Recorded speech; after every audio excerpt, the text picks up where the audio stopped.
Idol, may hapon. May hapon, Dol. Oh, may hapon dol. Si kuan ni kuno, guys, si Yoyos Kahulik.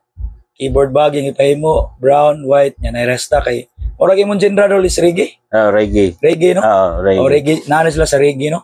So murag kada ko nabasa-basahan pod nga issue pod about reggae tungod atong na taga Mindanao nga ni sikat nga ambot na unsa na siya ron. So kini sila mo ni usas karakaraan pod diri sa Cebu nga reggae nagpabilin sa kana culture. No, dol, unsa day masulti nimo sa bag dol?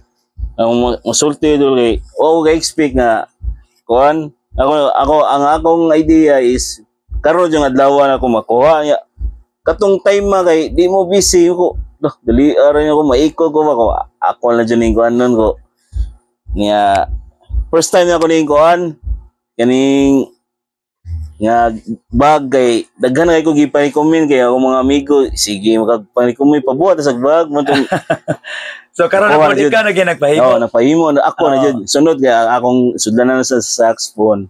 Wala anam-anam lang doon. Anam. Yes, panahon. Unsa nga ang banda nimo doon? Shout out ang banda. Shout out ko sa akong banda Peace of Mind.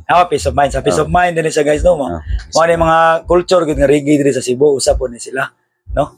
Side mga Junior Kilat, mga pioneer gyud. So mo sila usa na sila sa mga kuy-kuyo gyud no. Serious ka ulit niya. Dol, salamat kayo. May hapon niya. Holy Week Day, amping hinihina ya.